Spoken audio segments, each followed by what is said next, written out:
All right, it's Thursday, 4:20 p.m. That means it's time for office hours, AROYA's weekly session for cultivators to hear from the experts and talk to each other about what they're seeing with their grows. My name is Keisha. I'll be co-moderating today with my good friend Mandy. What's up? Hey, Keisha. I'm over here fielding questions. So if you guys got one, go ahead and type it in the chat at any time. So if anyone's got a question live on our show, go ahead and unmute yourself and you can ask away or I'll ask for you. We're also going live on our AROYA channel. So you can go ahead and join us over there if you're not able to join us here. We're taking questions too, and subscribe. And you'll never miss any of the education that's going on our channel. There's so much that we add to it every week. So yeah, back to you, Keisha. Awesome. Thank you, Mandy. Okay, so first time question askers, you're going to get swag, and everybody who's on today will have a chance to win a limited edition AROYA t-shirt. All you have to do is type your email address into the chat for your chance to win. We're limiting that to U.S. residents and one winner per household. Seth and Jason, how are you guys? I'm doing well. Yeah, good today. How about you, Keisha? I'm good. Good to see you guys. Are you ready for our first question from Instagram? Why not?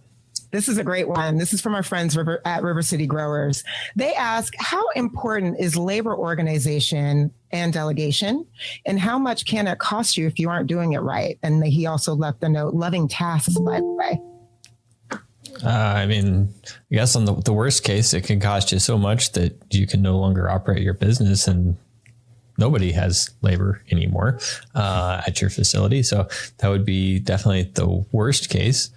I think best case is that you have a perfect balance on how much hands-on that your plants need and the appropriate amount of process touching and those types of activities to keep the best product that you can and yet still reduce as much wasted labor as possible.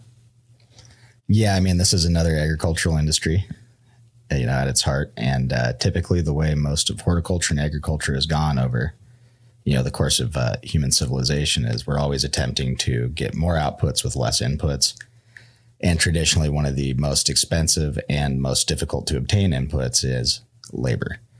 So if you're not organized, you're going to be very wasteful. And, also, even if you're not just losing money, if you don't have good organization, your product quality is going to suffer, your yields will suffer.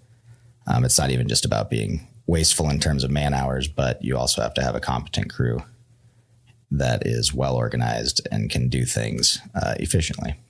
And as the industry gets more and more competitive, it becomes one of the most critical factors at your facility is making sure that you've got qualified, happy employees that are getting the work done as efficiently as they can without extra staff that isn't getting stuff done. So, let's use like a traditional industry, for example, in the strawberry industry, there's a really high level of automation. It's a very seriously scaled system of cultivation. And I think that the cultivators only get to touch the strawberry once or they start to lose money in there. So pretty much everything else has to be perfectly in line and they get to pick those strawberries and if any other labor goes into it, they lose money. Obviously now in the cannabis industry, there's a lot of extra profitability to be made and we can have some amount of wasted labor going into the process. But that is definitely one area that I like to look at and cut into if at all possible. Yeah, as the industry moves forward, I think you nailed it. It's getting more and more competitive and different growers that are approaching different markets. Some of that becomes more and more important. If you're a boutique grower that's getting top dollar for your straight flower, well, you can afford to put a little more on. If you're, we're moving into a market where there are people growing strictly for concentrates. Okay. Well, at that point, we've really got to look at, what is the benefit to every time we touch the plant? If none of it's going to market, do we really need to focus on bag appeal? What we really want to focus on is, cannabinoid content and probably, different characteristics about making that plant easier to process. So there it's much more important. We're dealing with a plant that's after being made into concentrate, less valuable. The plant itself is much less valuable by weight than flower. And when we look at the cultivation processes, there's things that you can do to make labor optimization easier. If we look at some of the traditional amounts of energy going into things like topping and over deleafing, specific genetics can definitely offer a pathway into reducing how much labor is going into your work there. Yeah. And I think it's important to evaluate some certain practices you're doing. And, if you've always deleafed a certain way, let's say you go with 4 deleafs throughout your cycle and they're evenly spaced and you feel like that's the way to do it, you might be leaving something on the table and you may not have the data you need to compare that to not doing these practices. And now there's enough people out there that have done it enough different ways. If you can read around and look at people's results, you can kind of get an idea for what's starting to work the best, because a lot of times, there are things that might bother us when we look at the plants as far as wanting them to look a very certain way. Like if we want a plant to look exactly like some of the best pictures that you've ever seen in High Times or online, a lot of those plants are manicured right before harvest to have nice big buds. Most of the, it's just like the rest of the world. You don't see a picture of a dirty sports car. They clean it up. I just use the filters on my buds. Oh yeah. Yeah. So, there's a lot of things you can look at and try to find places that you can reduce labor costs. And, that only comes around when you've got good organization and a good way to quantify and monitor how much work's getting done per unit of labor input. I love this topic, especially at a time right now. Cultivators are dealing with a lot. The market's crazy all over the country. Can you guys speak to a little bit of like how AROYA does help with task management? River City Growers straight out was like loving tasks, by the way. So yeah, maybe we can give our audience a little bit of an idea of how AROYA kind of helps with labor, kind of streamlining the labor practices and so forth. Yeah, absolutely. So I think the first way that it does it is just building a uniform, consolidated digital grow journal. So when we look at capturing data from a grow, a lot of this used to be done in just in journals, written down, walking bench from bench, capturing maybe runoff readings, maybe moisture and EC readings too. And so obviously the digital grow journal. So if we pair that with an automated sensor system where it's instantly capturing that type of stuff, it's all going into one system. So even if you are taking manual readings on top of that, it's way easier to just type them right into the database than it is to transcribe it from a journal. I know I spent a lot of hours doing that type of work back in the days of cultivating before we were working on AROYA. Oh yeah. And even just utilizing the recipe to have your task reminders automated. So basically, you apply your recipe, you've got a calendar now. It saves a lot of time versus going back and forth between spreadsheets and staring at a whiteboard calendar and counting out days every few days and figuring out when everything's going to happen. This just consolidates that all in one place, especially if you have, 3, 4, 5, we have clients that have quite a few flower rooms, and it would be really hard to keep track of all those schedules without some sort of tool to automate that task organization. It would be a whole, for a lot of people, it can be a whole couple hours a day just trying to organize all the tasks that have to happen in the facility, especially if it's a bigger one. Yeah. And I'm glad you brought up the whiteboard thing. One of our UX designers, and early in the stages, they said, well, if we're very successful, we're going to take over the whiteboard industry because no one will need them anymore. And obviously that's never going to be completely true.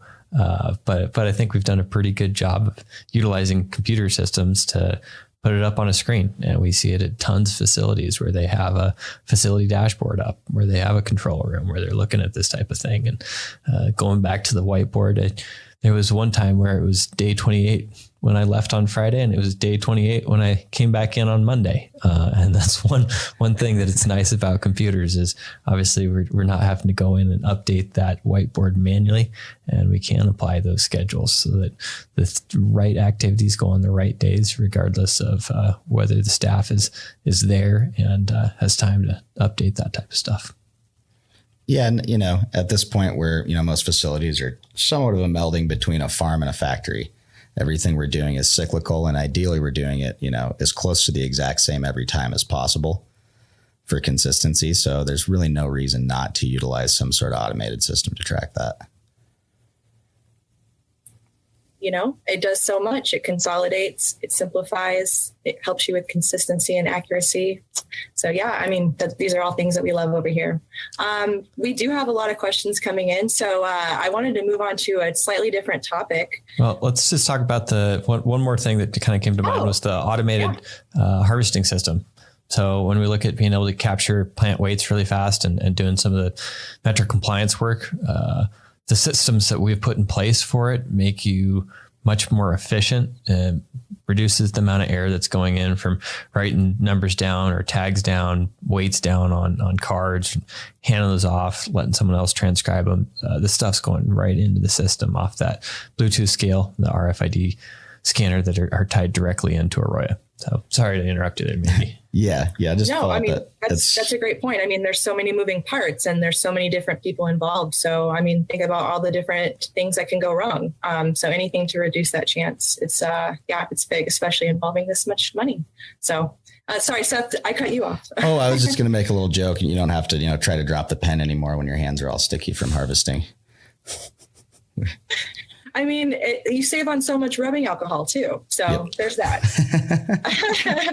Anyway, sorry. Is there anything else that you guys want to say about that? I know it's a big topic.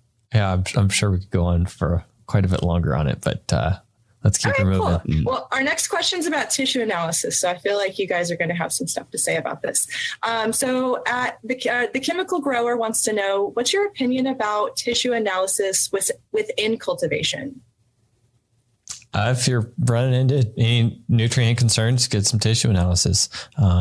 It's probably not a bad thing to do occasionally anyways, just to keep on check on how your plant's health is going beyond what a cultivator can see with their eyes. It does cost money though. So it's kind of up to how much benefit you get out of it. But anytime you do run into some issues, I think good tissue analysis is probably one of the first steps that I would take. Yeah, it's by far the easiest way to try to quantify what kind of nutrient problems you're having. You can directly see what's deficient, and solving those might not always be so simple, but at least having eyes on what's actually going on inside the plant makes a big difference versus looking at it and going, oh, yep, that's a calcium deficiency. Well, let's just test it real quick, because if it looks like it, but it's not, then we're just chasing our tail. One thing about it is it is hard to find information about that. And there are several resources out there for consultants and services to help people, wade through those waters. Excellent. Yeah, we've talked about that a few times in previous episodes, but a little extra knowledge is a good thing. Just a reminder, we got a lot of questions from Instagram, but just a reminder to the folks who are on with us live, we want to talk to you too. So if you have any questions, type them in the chat. Mandy will either ask for you or we'll unmute you so you can ask yourself. This question came from Alessi Music. They were wondering if you can tell how much DLI or PPFD your plants need. Can you tell by differences in plant structure or leaf burning if the intensity is too high or if the plant is getting too many daily photons? I guess maybe we'll just open that one up on general talking about DLI and kind of dive into the specifics of what they're talking about there. DLI being daily lighting integral. So that is going to be the photon flux density times by the number of seconds, minutes, or hours, depending on the units that you're using. So it's just photon flux density times time. So it's integrating the amount of energy under the PPFD curve. And so a couple things when we're keeping in mind with what DLI should be is it's nice to keep it fairly consistent throughout the cycle. Obviously, we are stepping it up throughout the early stages of plant growth. I think one of the most important things to kind of keep in mind though is when we're going from 18-hour cycle to a 12-hour cycle, that we want to make sure that the DLI is the same for the plants. So when we're flipping from veg to flower, going from that 18 to a 12-hour light cycle, we actually have to up the intensity by about 33% or so, just to make sure that we're getting the same amount of energy to the plant and it can continue its rate of growth and make sure that we're not actually halting it during that transition phase. Yeah. And so, with that, the challenge becomes, right, how do I increase from 150 ppfd in my cloning room to, trying to get that 550 to 650 at the end of veg. And that can be a tough strategy to harden plants off to light, but it is something you have to start doing early. and ramp up. And that can be a challenge when you're starting to get into those sub 2 week veg times, especially that a lot of our multi-tier growers are experiencing, trying to keep that plant height down. Yeah, and obviously with greenhouse growing, DLI is a lot harder to manage. You're going to need to do some supplemental lighting and change how much supplemental light that you're producing for those plants based on cloud coverage, what time of year you've got, what your longitude is in location, and so I think. As far as digging into some of the stuff they was talking about, burning leaves, it's not typically related to light amount. I think it's usually going to be more related to some nutrient composition type of stuff. What it could be is too close to the light. Well, I was going to say, especially when we're talking about, whether we know if you have LED or HPS. So like HPS, when you see that typical burnt leaf, that's the leaf surface temperature getting extremely high because there's a large amount of radiant energy hitting it, and the actual surface temperature of that particular leaf is heating up. That's why we see only those top leaves close to the light. Under LED, we don't typically see as much of that, although with some of the, current enhanced spectrum lights, that does happen a little more. But if you do get those too close and you actually have an intense enough LED, you will get a little bit of bleaching on the leaf surface itself. And, I think probably one of the best ways to dial that in the future is going to be using something like a leaf barometer, so we can really figure out exactly how much PPFD we need to get maximum transpiration in a given time. As far as dialing it, I think the guidelines out there have been pretty great. Shoot for a little over 1,000 through flower. If you can go higher and you have the CO2 supplementation to do it. But that's not a new science that I think we need to explore super deep. Awesome. Thank you guys for that. We just got a question in the chats, actually. Husky, I can ask for you. Seth and Jason, what are good crop steering, irrigation, and basic environmental parameters for good density and ripeness in buds? It's a pretty general question. I think I would watch some of the other open office hours that we've gone through, kind of the different phases of crop steering, and talked about the general parameters that we recommend. Always do keep in mind that, making sure your environment is dialed before you do some of that crop steering, and also keep in mind the genetic variance. The preference of those genetics can vary quite a bit as well. Yeah, and if we're talking about density and ripeness, you may be asking more about that last phase where we're going generative. Certain strains are going to require a longer generative phase at the end. Certain strains are going to require, a little bit more generative stress as far as promoting ripeness. Another thing to remember when we are talking about ripeness is all of these plants, once we put them under a 12-12 photo period, they have a clock that starts ticking essentially in terms of maturity and ripeness. So not everything is going to come down at 56 or 63 days. There are some plants out there that, they just aren't finished at 63. And that old school outdoor rule of if you think it's done, try to wait a week and harvest if you can, still applies if you're trying to really dial what ripe is on some strains. And I think we actually talked about this before. A good rule of thumb is if you're testing and you've got way higher THCA and almost no THC, that's a good way to look at it. And then, that should correspond a little bit to the trichome coloration at harvest. One of my favorite ways to kind of keep tabs on how ripe each strain was for each different cycles was getting a USB microscope and take snapshots of what it looks like in there, upload it to your harvest group in AROYA, and then you can keep track. Hey, when we run it at 63 days, this is the amount of amber that we get in those trichomes. When we stretch it out another 3 days, is that a more preferred THC composition? Is it giving it a little bit nice color? Is that what we prefer as well? So do some good documentation on what you're doing in the different variables as far as going into good density and ripeness, and then dial it in there from each strain. It's all about continuous improvement and learning from the past, right? Husky, you'll have to let us know if that answered your question. And we do have a lot of resources over on our site. I'll drop a link in the chat for you here in a second. But we do have a couple more questions that have come in. So I'm going to go ahead and move on down to those two.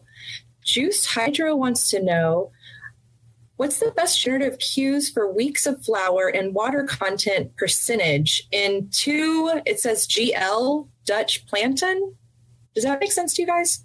2 gallon Dutch plantain cocoa. What was the beginning of that question again?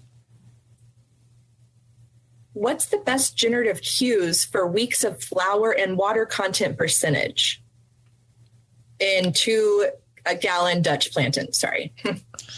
Yeah, so I guess we'll kind of just address the 2 gallon Dutch plantain. 2 gallon cocoa's a great size media for some of the larger plants. We're stretching a 5.5, 6 foot plant, and we're definitely trying to get as much mass off that as possible. We're going to have a pretty serious root zone, and a 2 gallon cocoa is a good choice for that. Sometimes if we're growing a little bit smaller media, I'll go with the smaller than 2 gallon. But for most indoor, I think 2 gallons is going to be about the biggest size that I prefer to grow in. As far as generative cues and weeks, very strain dependent. Obviously, if we're looking to see that our generative cues to a plant are successful, we'll see that the stretching decreases during that time. And most of the time we're just running P1 irrigations until that stretching is mostly ceased. And then we'll go back into some vegetative growing. Yeah. And, a big important part of that is crop registration. And then also recognizing though, like when we do have stretch, that doesn't mean the plant completely stopped, or when when stretch ends and we're going to end generative, that doesn't mean the plant has 100% stopped growing vertically.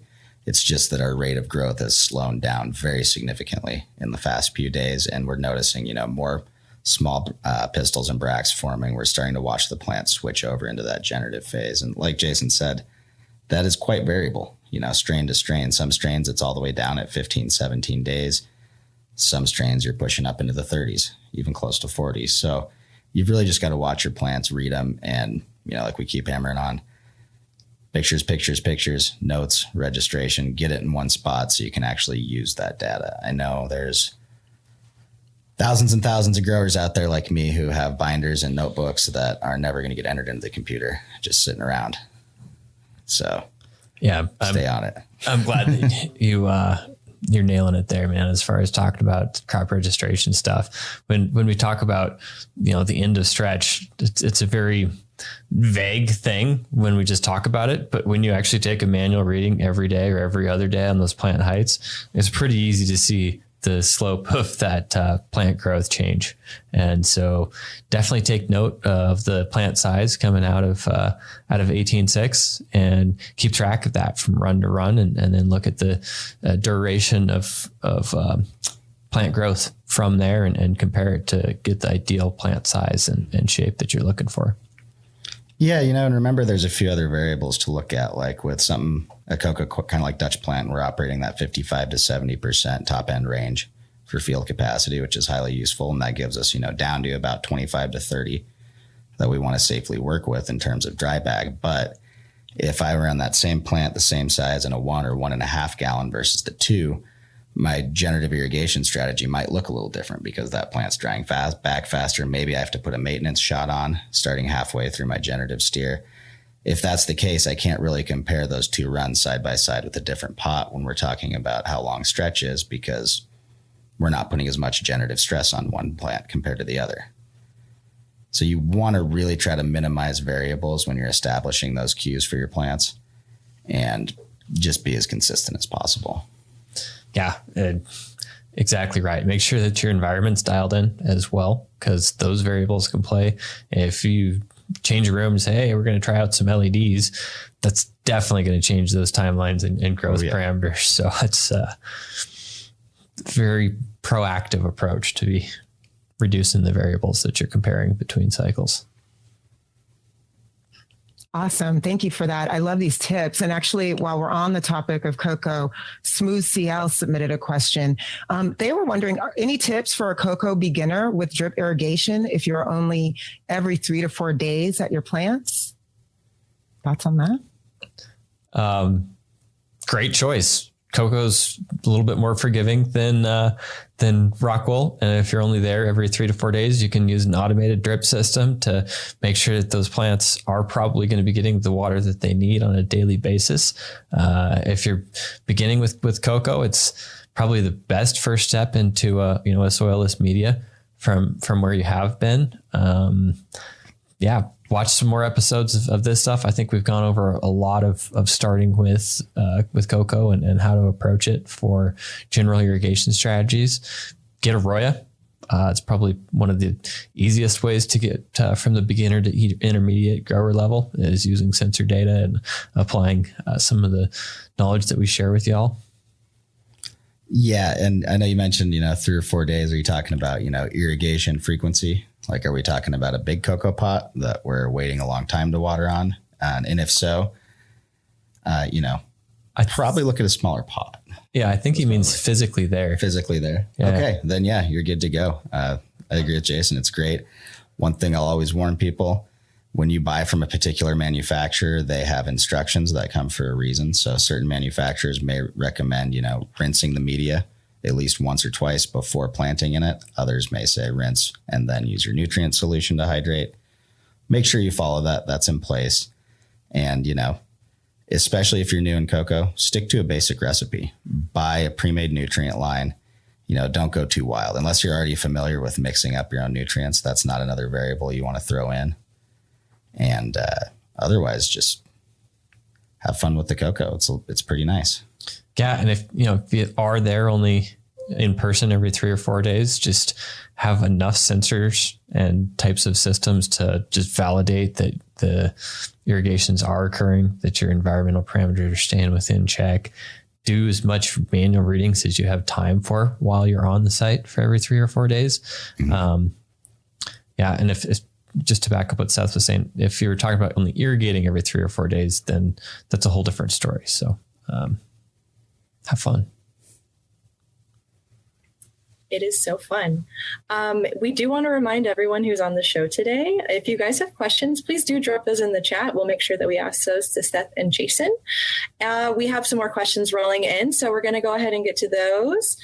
BMG389 wants to know, they're looking for guidelines for dryback aggressiveness on a first run with the new strain. You guys have any tips for that? So basically, depending on your media, you've got a certain bottom line that we want to dry back to. With rock wool, we call that 40%. With cocoa, typically about 25%. Hold steady to those lines. Don't get too aggressive when you've got a new strain. If you really want to push that aggressive dryback, that's okay. Maybe go a little further, but really it depends on the media type. If in rock wool, you're not watching it really close and we have an over drying event, now we've created a lot of problems for the rest of flower, once we've lost that field capacity. If you're in cocoa, you could push it a little more just because if we over dry, we don't necessarily lose that media integrity. So honestly, I would say don't push it too hard. But if you did, make sure you're in cocoa. Yeah, another couple options that might be good is contact your supplier of that new strain and see if they have any ideas on what it might grow like as well.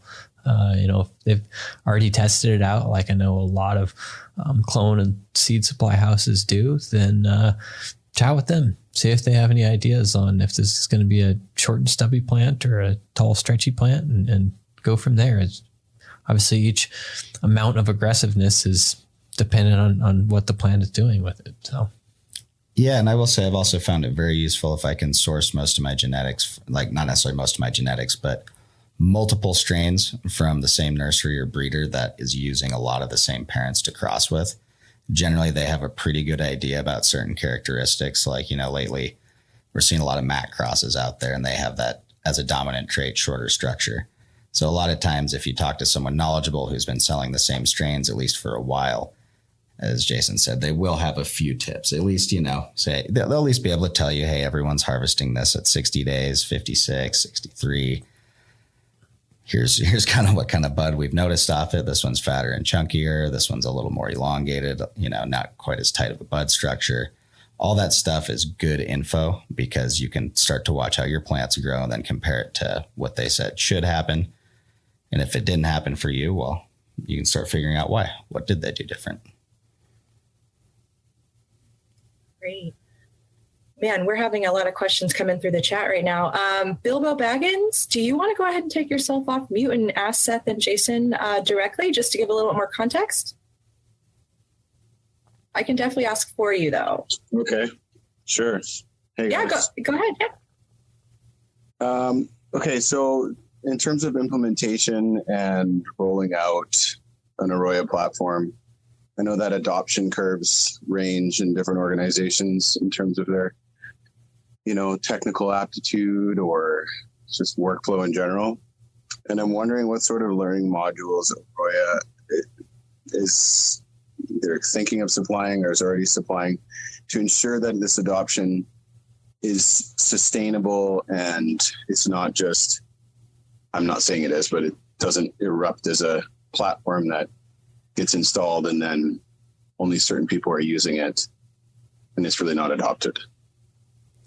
Couple of ways that we do our best to help facilities, and facilities that have high turnover, we always struggle with, just because they're always training people faster than the people can get used to a system like this.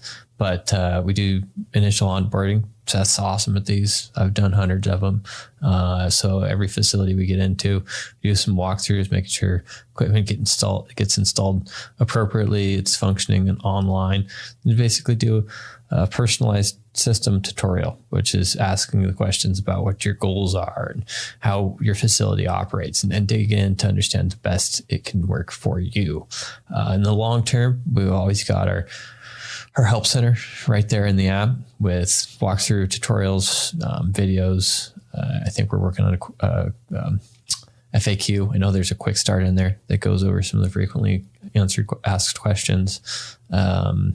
And then we've got our support teams if you run into, technical issues and other types of stuff like that. Yeah, we usually consider an onboarding period a little over 2 months. So you'll have a few meetings where we just talk about sensor installation and software, and then rolling through that whole first crop, helping you interpret the data, implement crop steering strategies, and making sure you understand how to use the system. That being said, Jason just mentioned some of these facilities do have high turnover. It's probably a good investment on any grower owner's part to invest in their employees a little bit and try to find someone that can be their AROYA champion and stick around. And then also realize that once you do that, that's now on their resume and that's turning into a marketable skill in the industry. So protect your investment, keep that AROYA champion around. Awesome. Thanks. Yep. It's such a good question. Bilbo Baggins, did you want to go ahead and ask your next question? Okay. It has to do with task management within the AROYA architecture. And I'm wondering if you think this may be very subjective, if you think it's enforceable from a management perspective that the tasks are adhered to and completed in the task management tool, being that it is connected to the harvest group. So that's generally the question. So yeah, you have the ability to see if people have actually completed those tasks or not, and time them as well. And then can I still connect that time-bound information to is it available through the API and then tracked on a user? It's currently not available through the API. Right now, we've only got sensor data on our open API. Okay. Cool. And then I might as well just roll out my last question. Do you have a crop registration rollout planned for the platform so that we could just do all of this inside one system instead of, right now our crop registrations are being done in basically a Google form? Yeah. So our manual readings system is kind of what we consider the crop registration parts. I don't know if that covers all of what you guys are doing. In our next release, we've got some pretty cool stuff where you can just template the manual readings that you want an employee to take at a specific time in the harvest group. And then they can just go through and fill out the ones that are required. Yep. And you can also display most of your manual readings on the graph too. So those will be attached to your harvest group. And let's say like you're in there, pulling a pH reading every day. You would have those single point readings displayed on your graph if you chose to look back at for the whole run or, any period of time you wanted to look at. Okay. Most of my questions always center around how can I get the data that would be produced in this system and quantify it outside of the system. So thanks for your answers and look forward to any updates that lead us down that path. For sure. And just so you know, too, you can also always export like all of your graph data on a CSV to store locally if you want to. I know if I was in business, that's something I would certainly consider is downloading, every run's worth of information into a CSV file and having it just in case, for whatever reason, I didn't have internet or I wanted to run some analytics on it that weren't available in AROYA. Yeah, okay. Makes sense. Thanks again. Yeah, thank you for your questions. We always love having our repeat attendees, so it's great seeing you again. We have some questions coming in through our YouTube, though, so I'm going to ask those. Jay wants to know, before you mentioned when runoff pH goes up or down, it's using before you mentioned when runoff pH goes up or down, it's using certain nutrients more than others. Can you elaborate more on specifics if possible? I understand there are more variables to it, though. Typically off of pH, you're not going to get a very good read on which exact plant nutrients are being uptaken. But what we can look at is the fact that most plant essential elements are a cation. That's the form we put them into solution in. That's the form the plant can uptake. Because a cation's negative, we're pulling those out. We're leaving positive ions in the form of hydrogen. That's driving the pH up. So it's not necessarily telling us whether it's nitrogen, calcium, or any particular nutrient. But what it is telling us is how aggressively the plant is uptaking the nutrients we're trying to supply to it. So if we had a situation where the plant's taking up so much that it throws that pH balance off, sometimes we might have to say raise the EC so we have enough of what we want that we're putting in every day in order to, overcome the fact that the plant's pulling that out faster than we can flush out all the ions we don't want in there. I hope that sums it up. Awesome. Yeah, I hope that it did too. But if we get a follow-up question, I will definitely shoot that y'all's way. So we're going to keep rolling down our list. I'll pass it to Keisha.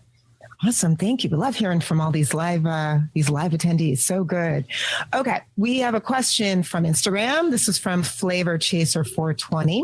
This is about sensors. They want to know, when using your substrate, water content, electrical conductivity meter, would proper use be to insert the 3-prong meter into the substrate and then leave it there for repeated testing? That's a good way to do it. If you've got a few, I'm guessing this is related to blue, or our Solus, our Solus system. With that Solus, obviously, if you're trying to check a whole bunch of plants, that's not a very realistic option. But one of the things I guess that is most important is that we're avoiding going back into the same holes that we've already created when testing. And so if you are testing the same plant throughout over time, it is nice just to leave it in there and go in there and write down what those readings look like over time. Obviously, if we're going to be pronging a whole bunch of plants, then that substrate might get a little bit aerated over time, and we might have to switch to a few different plants depending on how many samples we've taken. Yeah, and I think one thing that's important to remember is if you do that, in situ measurements are not always totally equatable to spot measurements, because when you install that sensor and leave it in there for, let's say, the duration of the flowering period, that plant's rooting in around it a little harder. We've got constant contact with the media. There's a few small variables that mean that if I plug a Teros 12 and a nose into a block and leave it there for 2 months, I might get a slightly different reading off of the Solus that I stabbed in there because that hasn't been in contact with that media while it's settled for the past 2 months. So both are great ways to look at your crop health and see where it's going. One thing to really remember about it, especially with the spot checks, is we are looking at a world of averages. If you want to do, say spot check with the Solus to the point that you could have the kind of data that you get with AROYA, you need an army of full-time people out there just walking around with their phone, grabbing readings. So it's important to realize how much data you can get with a certain amount of financial and labor input, I guess. all really important things to keep in mind. You guys, it's popping over on our YouTube channel right now. So we're getting more questions and a little bit of shout outs. They said solid explanation on the pH increase and runoff question. So but we have another question. So Raymond wants to know, when's the best time to read accurate EC in cocoa? Is it full saturation? A little bit tricky to answer that question. And this is why we like time series data, because you don't know what the best time to check the EC in the substrate is. If you want to know what it is at field capacity, then take it at field capacity. If you want to know what it is when it's peaking just before you irrigate it again, then take it at that point. But without that time series data, you're just gonna have to guess what it is in between those two reading points. Yeah. And I mean, I guess it depends on what your goals are for that. Are you trying to really hard keep your crop inside of a certain range, or are we trying to look for signs of EC spiking too high? In which case we might want to do that right before irrigation and say, okay, at our driest point in the day, how dry are we and how high is the EC going? Like for me, that's what's going to drive my irrigation choices for the coming day is if I over dried last night, I need to put more on in my P1s today in order to make up for that extra volume so that I don't end up in a downward trend with my peak volume every day. However, if you're looking at, okay, how well am I stacking? Well, what do we look like at the lowest and what do we look like at the highest? We kind of want to see that range and see what's happening. So if at the lowest we're at, 3 right at feed EC, but at the highest we're at 15, it's probably a strong sign we are severely over drying and pushing that dry back way too hard. You got to watch it. We're keep getting questions over there on YouTube. So we're going to go on down our list. Stir Dirty, can't say it without laughing. Sorry. Stir Dirty wants to know, would you all recommend a cocoa and peat mix or only cocoa noir or cocoa coir? Sorry, or only peat? What's y'all's recommendation? It's going to be a little bit of personal choice. What's available, what's the highest quality of type of product that you can get. I like cocoa. Personally, straight cocoa for me has been extremely predictable. It's very forgiving, and it's what I know how to run. Cocoa and peat have very similar characteristics. Honestly, they work fine alone. They work fine in a blend. It really comes down to how you feel about it politically, whether you want to pay to ship coconut husk over here from Sri Lanka or India by a diesel boat, or you want to strip mine some peat bogs in Canada. So I would say as far as crop performance goes, they're pretty equal. A lot of the time, cocoa is a little more cheap and accessible just because peat already has the popularity in horticulture outside of cannabis that's already supporting that market. So anytime a grower is buying peat, we're competing with a whole other existing industry.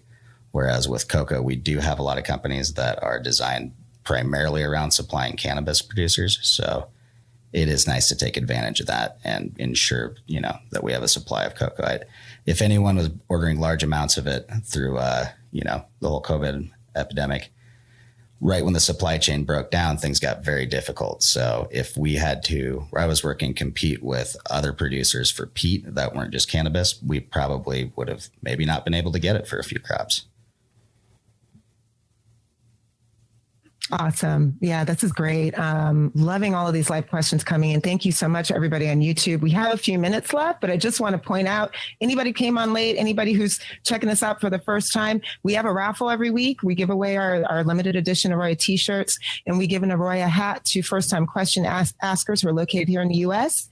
And that stands for you guys in YouTube too. So definitely share your email addresses with us if you want to be entered into the drawing and be contacted to get an AROYA hat.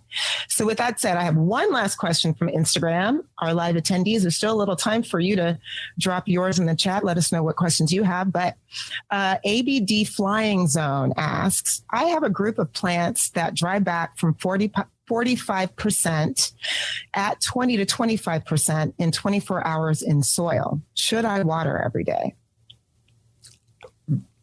I like to water every day. I mean, at those dryback rates, I would think you're going to be watering a good number of times a day. And that's If that's during your vegetative, then those are some seriously hungry plants, especially if you're in the right size media. If it's generative steering that you're doing, then it's probably right on to do just P1s every day. Yeah. And I mean, that's something to remember. If you don't embrace the art of matching a smaller pot size than what might have been previously intuitive to your system, you're not going to be able to crop steer. We have to be able to get, at least a 10 to 20% dry back within a given day in order to apply some of these irrigation strategies and have them produce the effects on the plant we want. If the pot's too big and we can only water every other day or every third day, we effectively can't go vegetative because we don't have a media that's drying out fast enough to keep putting those irrigations on. And if we switched over to try to veg, we would just drown the plant. It wouldn't dry back enough. We'd have other symptoms of overwatering that were an issue and potentially some root pathogens. Awesome. Thank you, guys. We have had so many great questions this week. So Mandy, any other live questions come in in the last couple minutes? There's a lot of chatter. Our community is sharing a lot of cultivation education with each other, but that was the final question we had over on YouTube. So thanks everyone for the questions today. Yeah, keep the conversation going, folks. And we do this every week. Reminder, everybody who asked a question live, please type your email address in the chat. We want to put you in a raffle to win one of our t-shirts. They're awesome. And maybe send you a hat if you haven't gotten one already. Seth and Jason, before we wrap up, anything else you want to say to the folks before we go? Just keep growing the good stuff, everybody. Yeah. Stay interested. Yeah. You're in a good place if you enjoy what you do for work. It's always good. Oh my goodness. What a great way to end it. I love it. Thank you, Seth and Jason, for such a great conversation. Thank you to everybody who submitted questions. This is what this show is about. We are all about putting you in touch with the experts. That's right, Bilbo, for science. We want to keep you in touch with the experts, and we want to help you improve your cultivation production process. So if you have any questions about AROYA, feel free to book a demo. We're happy to talk to you about your cultivation. And then for everybody else who's just looking for a topic that they want it covered in a future office hours, please feel free to post it in the chat. Send us an email at support.aroya@metergroup.com or send us a DM over Instagram. We want to hear from you. We record every session. We'll email everyone in attendance a link to the video from today's discussion. It'll also be on the our AROYA YouTube channel. Like, subscribe, and share while you're there. And if you find these conversations helpful, please feel free to share with your network and spread the word. Thank you so much, Mandy, for being with me every week. Thank you, Seth and Jason. Thank you to our team. And we'll see you all next week. See ya. Bye, everyone.